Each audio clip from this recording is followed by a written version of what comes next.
ದರ್ಶನ್ ಮತ್ತು ಪವಿತ್ರ ಗೌಡ ಅವರ ಸಂಬಂಧ ಏನು ಅನ್ನುವಂಥ ಪ್ರಶ್ನೆ ಇತ್ತು. ಅವರು ಪತಿ ಪತ್ನಿ ಅನ್ನೋ ರೀತಿಯಲ್ಲಿ ಚರ್ಚೆಗಳೆಲ್ಲ ಆಗಿತ್ತು. ಆದರೆ ಪೊಲೀಸರು ಸಲ್ಲಿಸಿರುವಂಥ ದಾಖಲೆಯಲ್ಲಿ ಎಲ್ಲೂ ಕೂಡ ಅವರು ಪತಿ ಪತ್ನಿ ಅನ್ನುವಂಥ ಉಲ್ಲೇಖ ಇಲ್ಲ. ಪೊಲೀಸರು ನ್ಯಾಯಾಲಯಕ್ಕೆ 274 ಪುಟಗಳ ದಾಖಲೆಯನ್ನು ಸಲ್ಲಿಸಿದ್ದಾರೆ. ಪವಿತ್ರ ಗೌಡ ಬಿನ್ ಪುಟ್ಟಣ್ಣ ಅಂತ ಉಲ್ಲೇಖ ಇದೆ. ದರ್ಶನ್ ಸ್ವಇಚ್ಛಾ ಹೇಳಿಕೆಯಲ್ಲಿ ಹೆಂಡತಿ ಎನ್ನುವಂಥ ಉಲ್ಲೇಖವೂ ಕೂಡ ಇಲ್ಲ.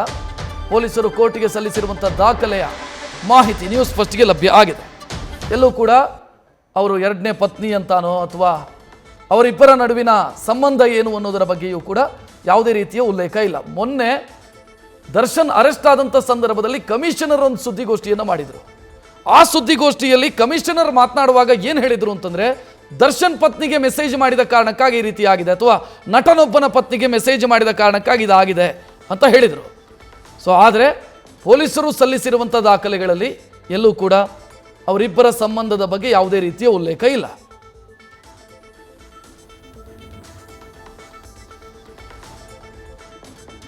ಇಲ್ಲಿ ವಿಜಯಲಕ್ಷ್ಮಿ ದರ್ಶನ್ ಅವರ ಪತ್ನಿ, ಪವಿತ್ರ ಗೌಡ ಎರಡನೇ ಪತ್ನಿ ಅನ್ನೋದರ ಬಗ್ಗೆ ಮಾತುಗಳು ಓಡಾಡ್ತಾ ಇತ್ತು. ಬಟ್ ಎಲ್ಲೂ ಕೂಡ ದಾಖಲೆಗಳೆಲ್ಲ ಅದರ ಬಗ್ಗೆ ಉಲ್ಲೇಖ ಇಲ್ಲ. ಕಾನೂನು ಪ್ರಕಾರ ಅದನ್ನು ಮಾಡೋದಕ್ಕೂ ಕೂಡ ಸಾಧ್ಯ ಆಗಲ್ಲ. ಸೊ ಅದು ಕ್ಲಿಯರು. ಸೊ ರಿಮ್ಯಾಂಡ್ ಅಪ್ಲಿಕೇಶನ್ ಕಾನೂನು ಪ್ರಕಾರ ಸಲ್ಲಿಸಬೇಕಾಗತ್ತೆ. ಸೊ ಅಲ್ಲಿ ಎಲ್ಲೂ ಕೂಡ ಎರಡನೇ ಪತ್ನಿ ಅಂತಾನೋ ಅಥವಾ ಅವರ ಸಂಬಂಧ ಏನು, ಅವರಿಬ್ಬರ ಮಧ್ಯೆ ಇರುವಂಥ ಸಂಬಂಧ ಏನು ಅದರ ಬಗ್ಗೆ ಎಲ್ಲೂ ಕೂಡ ಉಲ್ಲೇಖ ಇಲ್ಲ. ನ್ಯೂಸ್ ಫಸ್ಟ್ ನಿರ್ಭೀತಿಯಿಂದ ನಿಮ್ಮ ಪರವಾಗಿ.